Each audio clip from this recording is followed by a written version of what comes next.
The policemen who kill. For the first time, members of Kenya's death squad speak publicly about assassinating suspects. They were targeted, identified, and eliminated in front of their families. We don't arrest. We never. We are sharpshooters. Kenya's counter-terrorism strategy is edging the country into conflict, creating a generation of angry and alienated Muslims. Kenyans shot dead in cold blood. They are becoming a threat to global security, so do the elimination.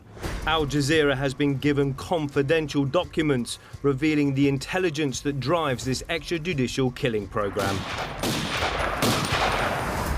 Intelligence that may have been supplied by Western security agencies. Once they give us the information, tomorrow is no longer there. The report that you gave us has been worked on. Al Jazeera investigates whether global powers are conducting a proxy war in Africa using a rulebook from Israel. A part of the prevention sometimes is to kill the terrorists before trial. President Kenyatta has already faced charges of crimes against humanity at the International Criminal Court. He could soon find himself in the dock again, this time for ordering the killing of Muslim clerics. That execution was planned in Nairobi by really top high-ranking police officers and government officials.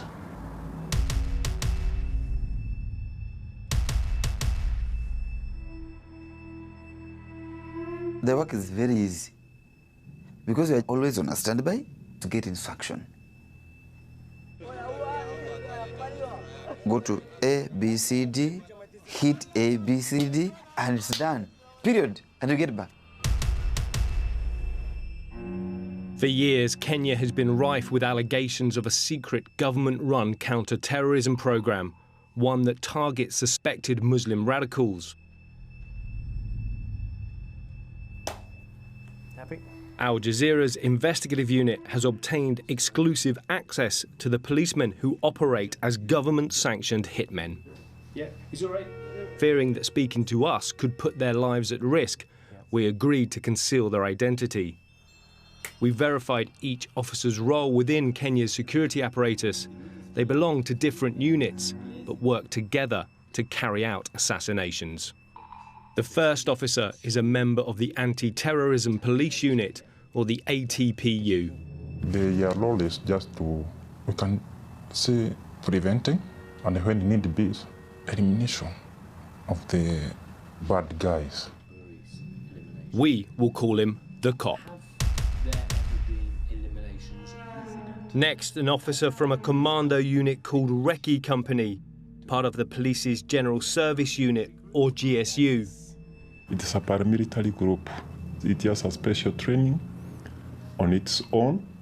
The aim is you kill first before you are killed. He is the commando. The death squad also includes an officer from the National Security and Intelligence Service. We pass the right information to the right soul for the right action to be taken against them.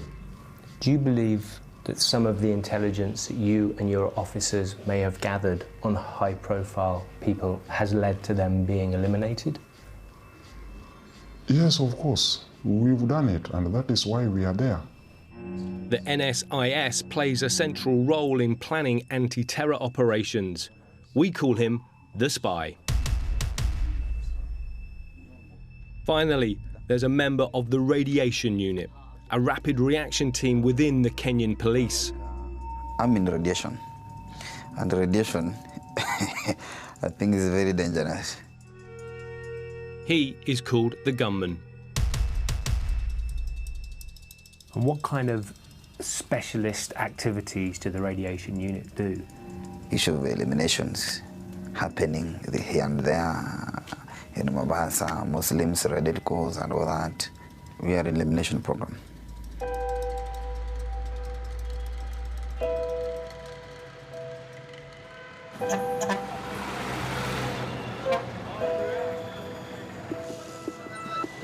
Let's get started, because you may end up in jail before we get At some point, they will send you to jail. No, now it's not jail. Makaburi was the nickname of Abu Bakr Sharif Ahmed, a charismatic Muslim cleric from the Kenyan port city of Mombasa. So you guys need to sit out of eye line because Makaburi's going to look at you, sitting there. So you need to move somewhere that he can't see you. I met him in November 2013. So I'm supposed to look at you? Yeah. Or look at him? No. Look at me. Makaburi told me that Muslims in Kenya faced widespread government oppression. What do you think the outcome of that kind of oppression will be?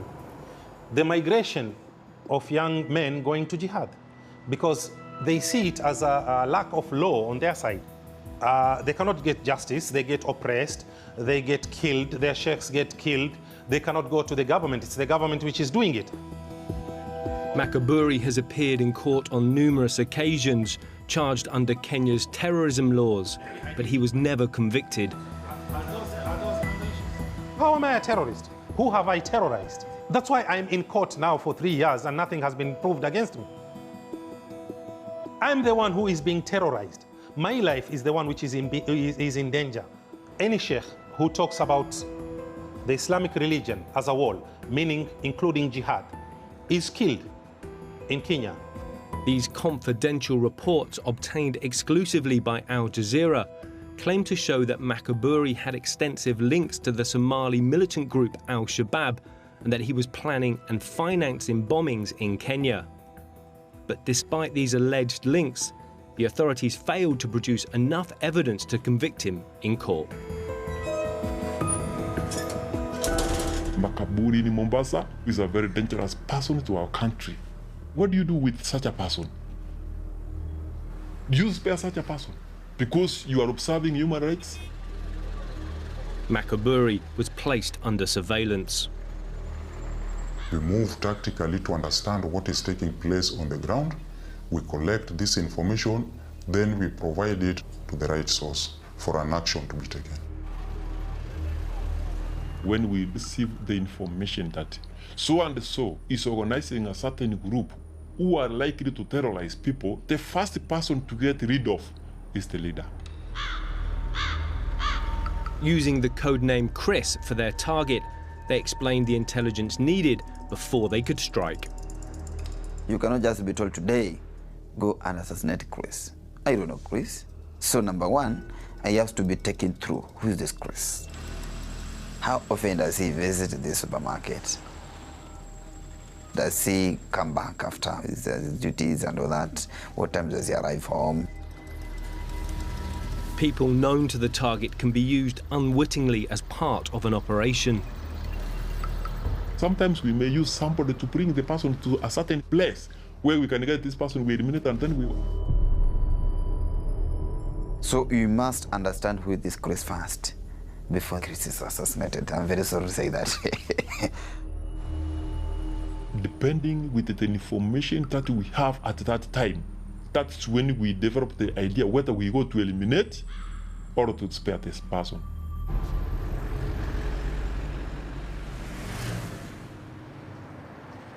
On the evening of the 1st of April 2014, Makaburi was heading home from yet another court appearance, unaware that he was being watched.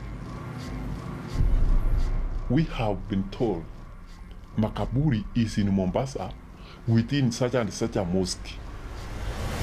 We were in a camp, waiting for instruction, and always on a standby. So what do we do? At such and such a time, we get the Makaburi there. And then you act? Yeah. Ours is to act.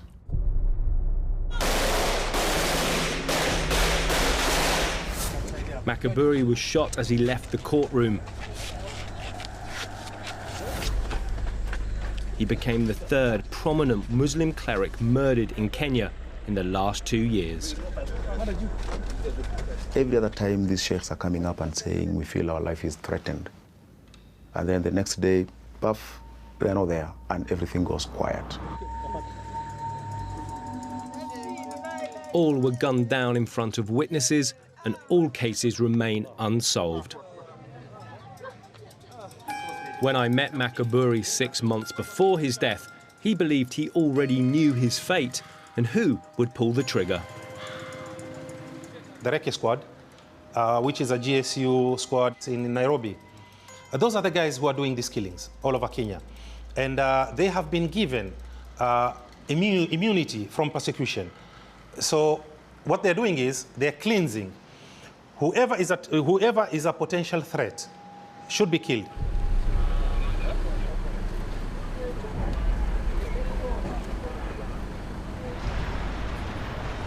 Human rights groups have highlighted a further 18 suspected Islamic radicals gunned down by the police over the past 2 years. When someone is killed, at least show that you are concerned, that you're carrying out investigations. Show us that you are able to track some of the killers. But you can't have people being shot dead every week, and then the government does nothing. The fact that these individuals, so high profile, have been assassinated in broad daylight sometimes, and then followed up with basically no investigation, raises serious questions about what the goal is by the Kenyan authorities. Who killed Makaburi? Makaburu was killed by the police. That execution was planned in Nairobi by very top high-ranking police officers and government officials. The government did it. Yeah. This is the person who is bringing trouble here. Let us eliminate and we have peace.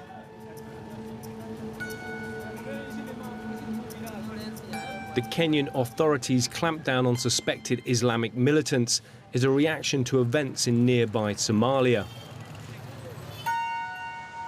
In 2006, Ethiopia, assisted by the United States, invaded, overthrowing Somalia's Islamic government. 5 years later, Kenya became directly embroiled in the conflict, sending in several thousand soldiers. Kenya invaded Somalia in order to crush the increasingly powerful Islamist movement, Al-Shabaab. They went into that war thinking they would sweep Shabaab into the sea. Instead, what they've done is opened the door for Al-Shabaab to enter Kenya. They now have a domestic insurgency. And recent events show that Shabaab has learned very quickly how to exploit the many local political conflicts that Kenya contains. That makes Shabaab the most dangerous thing the Kenyan state has ever faced. Since the invasion of Somalia, there have been multiple attacks by Al-Shabaab inside Kenya. There's no denying how serious the threat is here in Kenya. We've just been told that one of the main police stations in Nairobi has been hit by an IED.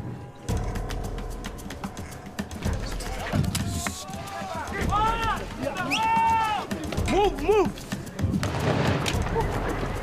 We arrived to chaotic scenes. A grenade detonated by the bomb squad sent people running for cover. The car bomb had killed 4 people, including 2 police officers.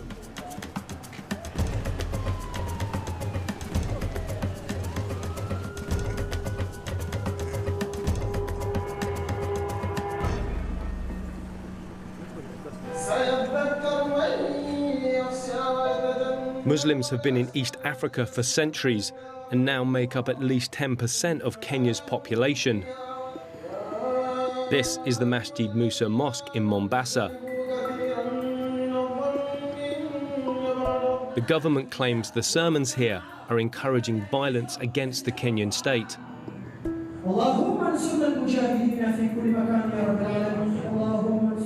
Some worshippers feel the government's actions are drawing them into this increasingly violent insurgency. Kuisha itaisha paka wao wa stop kutumaliza kutuua sisi. Ndio maana ukaona paka mimi sasa hii nimeficha hii sura yangu tu, wametupigia paka misikiti, ndani ya misikiti wameua watu. Ni makosa makubwa hayo.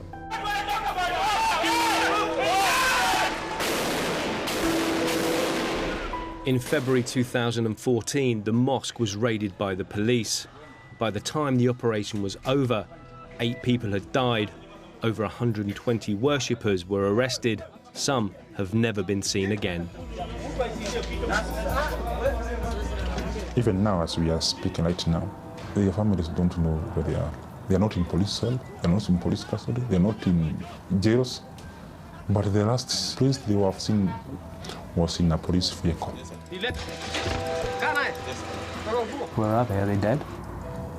Possibly. They might be dead. Killed by the police? That is police work. Sababu mpaka hivi sasa serikali hii ya Kenya, serikali ya kikafiri, inataka kujua kila yule ambao vijana ambao wanaotaka kuzungumza kuhusu mambo ya jihadi kuwamaliza. Hawataki tena kujua mambo ya koti sasa. Sasa ni kuamua sasa ikiwa kuna vijana wote ambao wanaotaka kuendeleza hii ibada ya jihad ni kuwamaliza. The Masjid Musa Mosque has long been at the heart of the conflict enveloping Kenya. It was here that Sheikh Aboud Rogo, one of the most controversial imams in East Africa, delivered his sermons.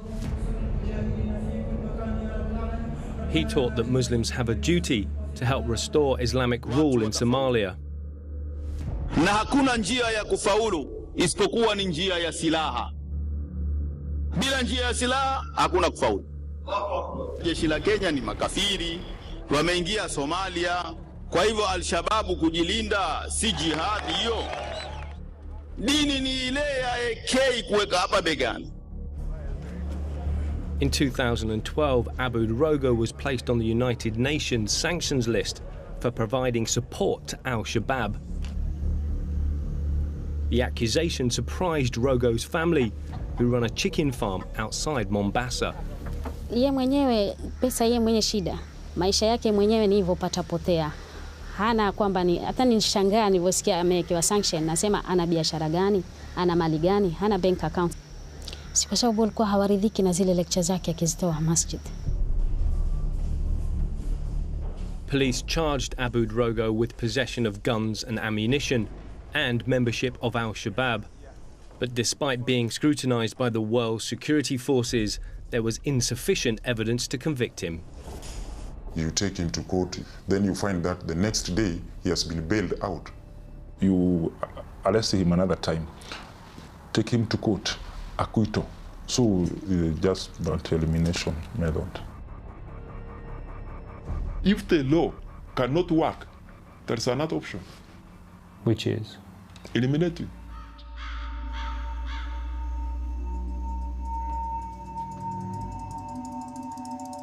Lakini nilikuwa najua iko siku babangu atauawa. Kitu kingine ilikuwa tayari washaanza kumuandama.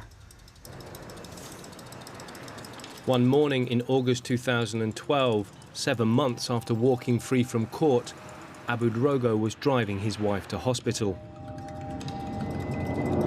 Sasa nikawa pia I was wondering kwa nini leo barabara iko kimya hivi.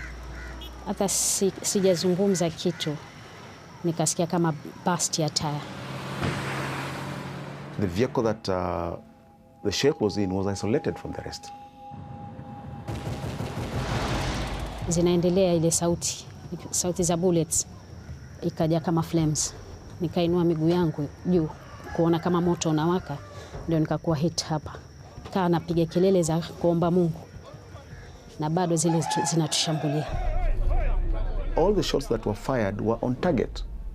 It's only one that went off target and this hit the wife on the leg, but the rest were on target. This is something that is done very professionally. Na vile alivyokwenda very slow paka chini, ndio mimi nikapiga kelele, nilikuwa na watoto nikamwambia kwisha, baba yenu ameshauliwa.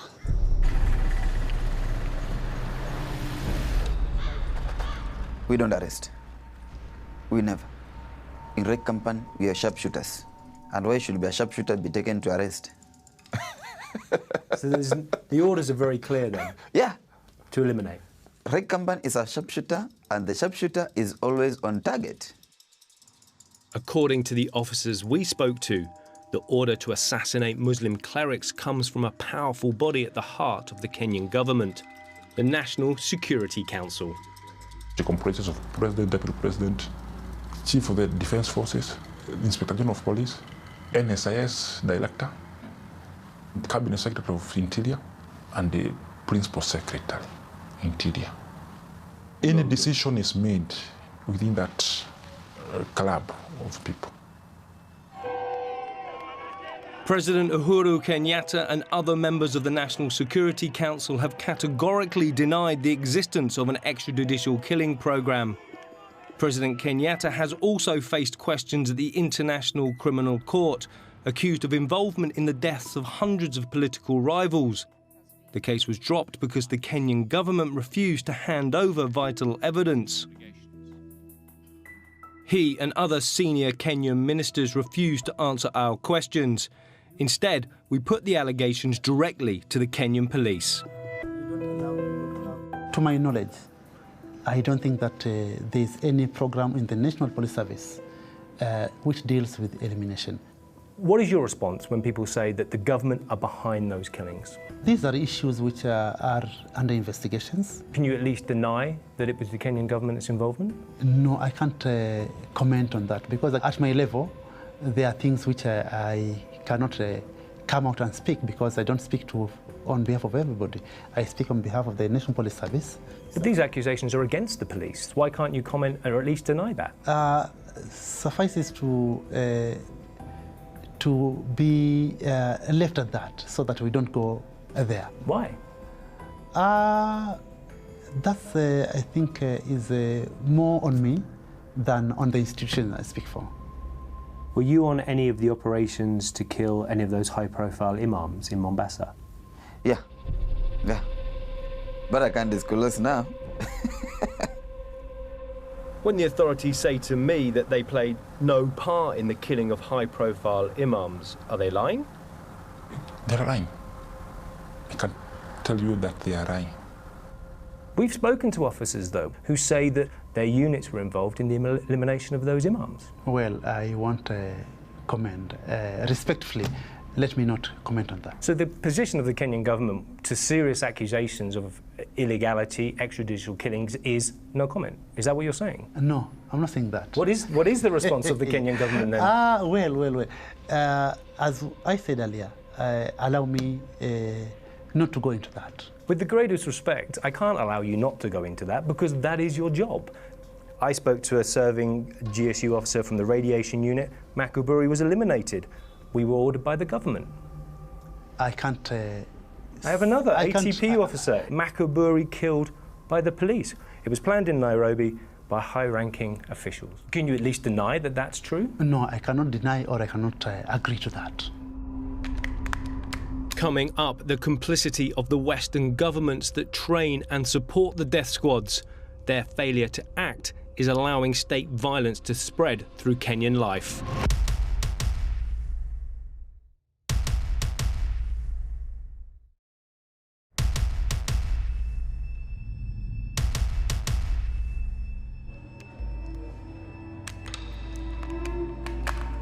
How many eliminations do you think your unit has carried out over the last few years? It's many. I think with my colleagues, around 8.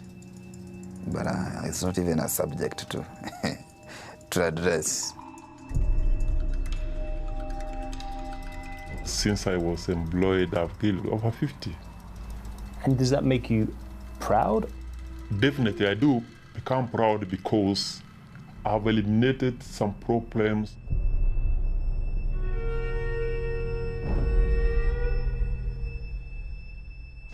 Day in, day out, you hear of eliminating suspects. We have the police itself. We have special units like GSU. So in love the total, we can see about almost 500. A year? Yeah.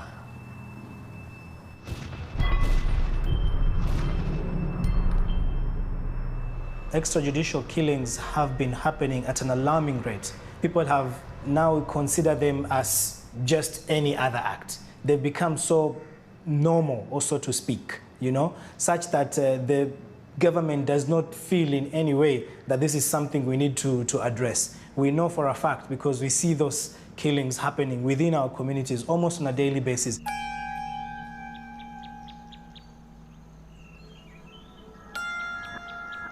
This sense of impunity means that extrajudicial killings are not limited to suspected Islamic militants. The mountain town of Nyeri is an hour's drive from the capital, Nairobi. In April 2014, 5 young people were watching football in a local bar. As they left, witnesses reported an altercation with police. The group were arrested and driven away.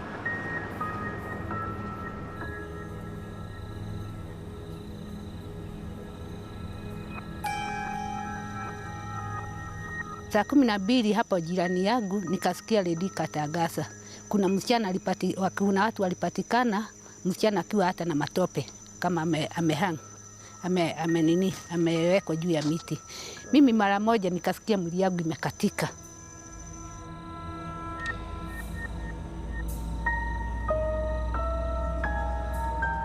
At her daughter's feet were the bodies of 4 young boys shot in the head.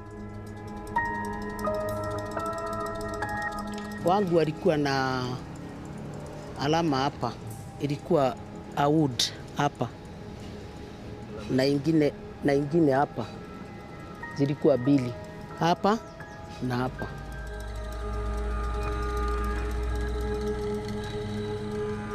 Alikuwa na hapa na hapa, alafu sijui kama mdomo alikuwa, kwa sababu alikuwa anatoa ile damu na mapua na mdomo. The 2 boys were lying there. 2 other boys were lying here. The families are convinced that the police executed their children and are left with one haunting question. Nikauliza ni kwa nini tu, naweza kutaka tu kujua. Ninaweza kutaka tu nijue haki. Ndugu yake alikuwa analia, sema ndugu yangu hata hajakaa mwaka tu hivi, amekaa miezi. Kuna maswali mingi sana. Walikufa nini?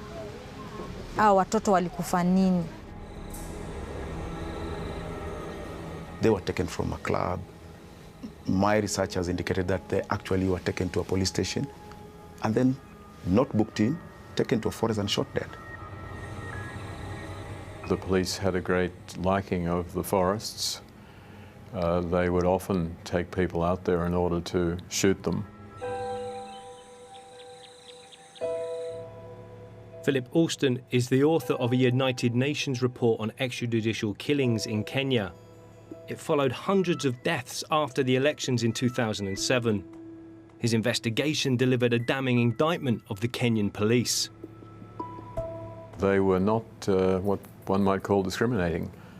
A lot of the killings were simply casual, accidental, as it were. Someone that you arrest, someone who won't pay a bribe, someone who gets in the way of a cop who's running a bar or something like that. Just dispose of the people. He found that the police would frequently respond with unlawful force. The conclusion I reached was that killing was widespread, that it was basically part of the way in which the police force operated, that it wasn't just tolerated by the senior police but directed by them. The UN investigation did little to change the culture of the police in Kenya, and that same force now has a role in Kenya's war with Al-Shabaab. The current war that Kenya is involved in gives all of the security agencies the blanket cover that they are doing this because of that war. Now that blanket cover excuses any explanation at all, and it is a very dangerous thing for ordinary citizens. Very dangerous indeed.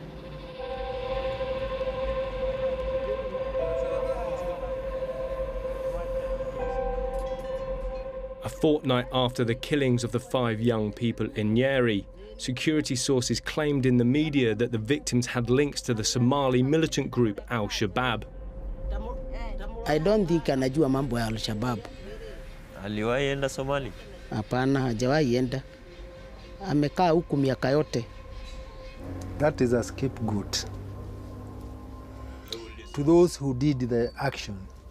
They are trying to escape by saying that they went to Somalia and such things. Sasa wako na wakinge au watoto kile kimewaua ni Al-Shabaab, lakini hakuna kitu kama hiyo. It appears any victim of police abuse can be labelled a terrorist, even the one shot by accident. You may shoot and shoot the wrong person.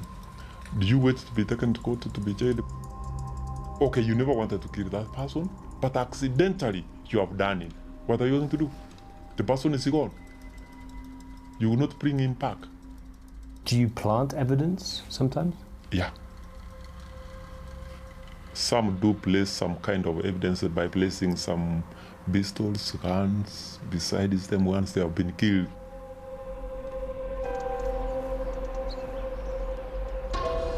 Police killings are rarely independently investigated in Kenya. We left Nairobi to meet a woman who's in hiding after calling for an inquiry into the killing of her husband by the police. Rahima Nero's husband was arrested as a suspected Al-Shabaab insurgent. Salim Nero was taken back to their home, handcuffed and surrounded by police. Move!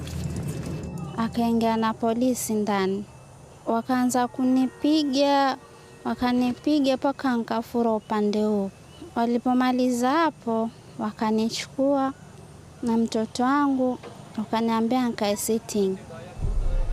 Nikakaa hapo, wakaanza kuniuliza maswali, sikujua wafanya nini ndani.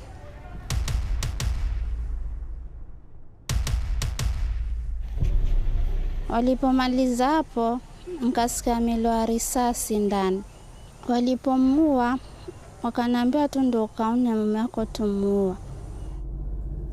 The police later claimed Salim Nero had been armed and that he and another suspect had been killed during a shootout. Walidai kuwa wamemkuta na bunduki ndani ya nyumba, na haikuwa hivyo. Alikuwa sina silaha ndani ya nyumba. I can remember they were even shot in front of their family. They were targeted, identified, and eliminated. When they say they were killed in self-defense, it's not true. It's not true. I would say that's standard operating procedure. The so-called shootout scenario where you set it up to make it look as though someone who you have executed was involved in a shootout with the police. And in order to do that, it's better to have a weapon that you've confiscated from somewhere else to leave beside the body. The police will tell them that was a suspected terrorist. We found 1 gun and 2 rounds of ammunition, and that's it. You're already labeled as a suspected terrorist. And unfortunately, this is what the fight against terrorism is using now to further violate rights with impunity.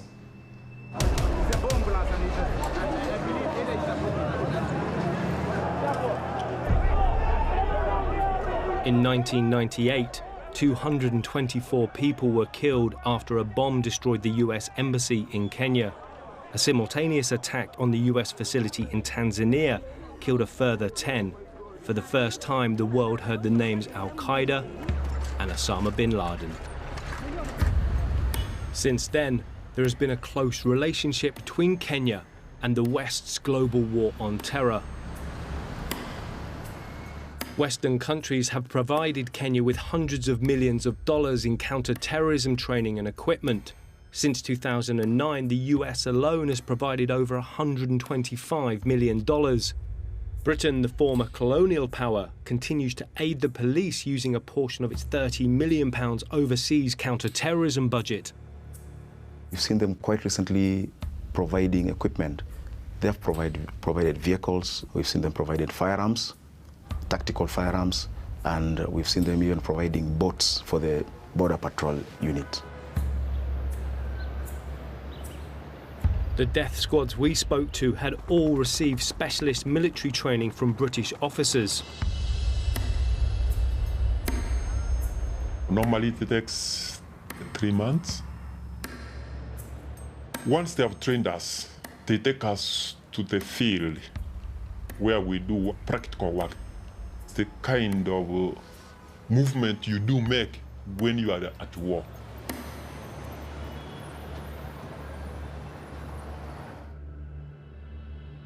The link between the British intelligence service and their Kenyan counterparts is at the core of this relationship. The British are training the intelligence persons.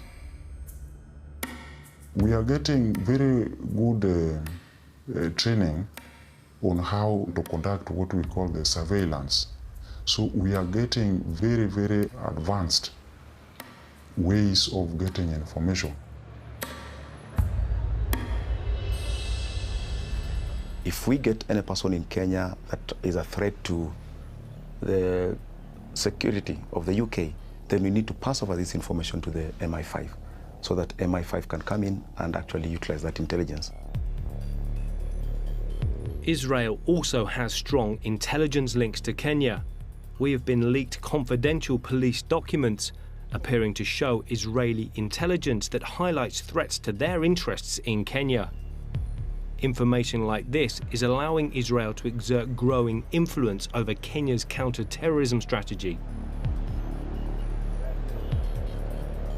There are some departments that are getting some training from the Israelis. This secret document obtained by Al Jazeera reveals that Kenya and Israel have developed a close understanding on intelligence matters.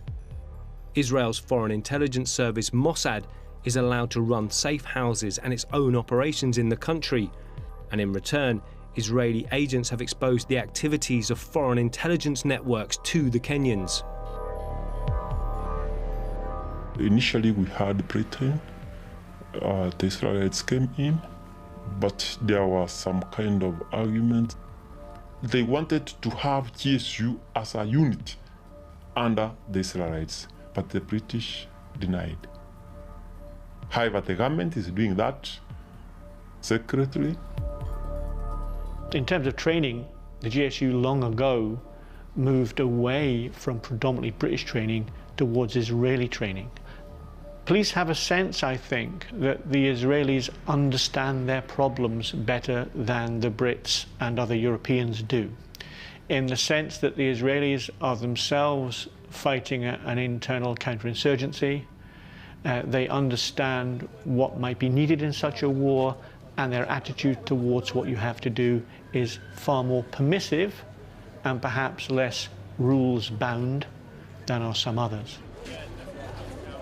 We have a lot in common because I think that both for Israel and for Kenya, one of the main threats is from the radical Islam and mainly from the radical Islamic terror organizations that are active in this region. This classified Mossad briefing was written after an assault by al-Shabaab militants on the Westgate shopping mall in Nairobi, which left 67 dead. It reveals concerns that Israel's assistance to Kenya's counter-terrorism units during the attack was leaked to the media, and it claims that al-Shabaab is planning further, more extreme violence in Kenya, including attacks on Western and Israeli targets. You get some instructors from Israel, is how to eliminate. Actually, he's one of the training. Do they teach you how to eliminate people? Yeah. I think that the Kenyans, they have the authority and the right to run their own affairs. So if they decide to run a targeted killing operation, I don't think that we will condemn them. A part of the prevention sometimes is to kill the terrorists before trial. This is a necessary option, not only legitimate. We do not hide behind any walls and curtains. We use it in our fight against terror. It is a very effective tool. The Israeli Foreign Office, however, told us Under no circumstances are eliminations part of any kind of training imparted by Israeli experts. The British Foreign Office said it is aware of the allegations of extrajudicial killings in Kenya, adding, "We take such allegations extremely seriously and raise concerns with the Kenyan authorities." Do you think the British, who train and fund the ATPU and the GSU, know that you guys are eliminating terrorist targets? They do. How? Once they give us the information, they know what they have told us. It is APCD. Mr. Jack is involved in such and such a kind of activity. Tomorrow is no longer there. We have worked. Definitely the report that you gave us has been worked on. Are the British made aware of the elimination programs as well? Yes, when these people come for their training, I believe that all this information is being passed to them.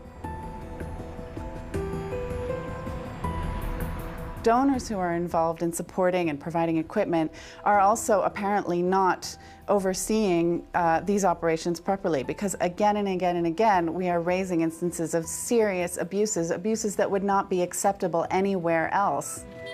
And when people like Makaburi is killed or Abu Drogo, do the British ever come to your senior commanders and say, no, they don't. Stop.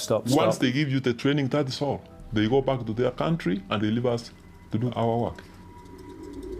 There are many in the intelligence and security community, including among British senior staff, who would argue that the front line is where the rough stuff happens, and maybe we just have to grin and bear it.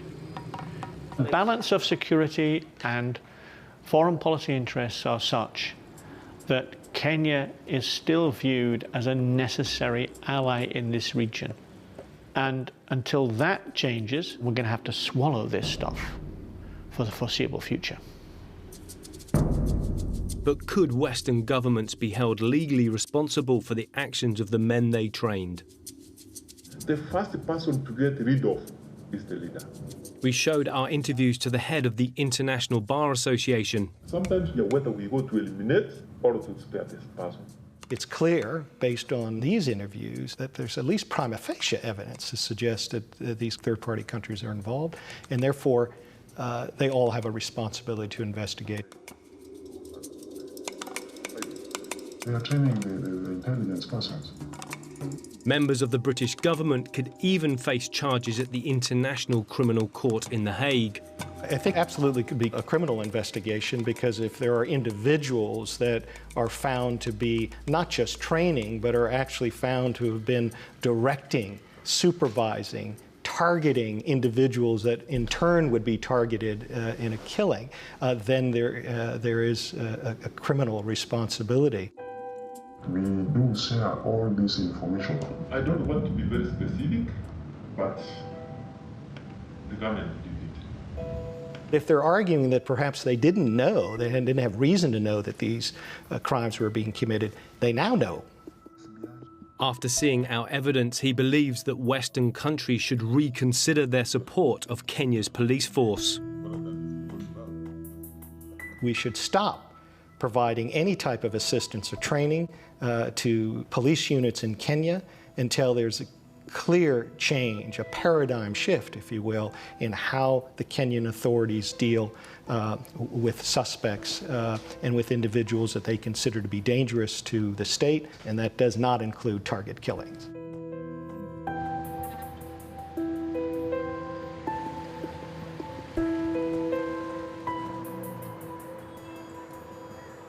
In 2014, in response to the growing violence, 2 major tourist companies suspended holidays to Kenya.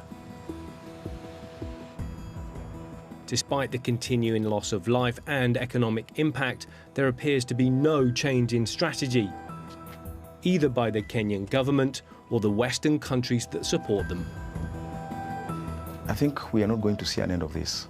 What will happen is that we are going to see more radicalization of the youth, because somebody somewhere will tell them, you see, Rogo died a martyr, Makaburi died a martyr fighting for the religion, so we are not going to see an end of this. The killings of clerics like Makaburi and Abu Rogo have failed to quell the insurgency.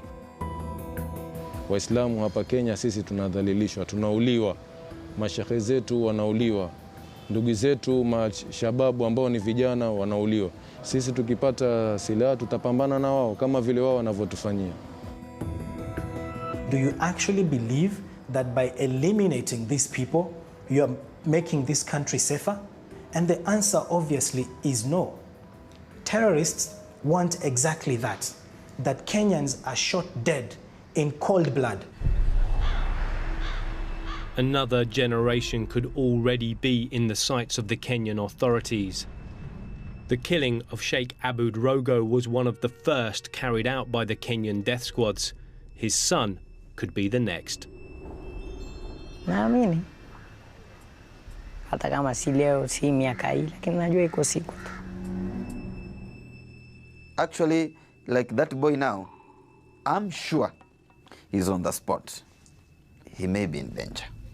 Mimi nasema ni recruiter wa vijana ndani ya Mombasa. Sasa wakiogopa itakuwa huo ni ujinga wao wenyewe. Maana mwanzo gaidi hana time ya kukaa kufanya biashara ya kuku. If you were told to go and shoot a young boy like that, I mean, he's a young kid, what would you do? Normally what happened to a young boy like that one, he's being killed in a way that he just disappears.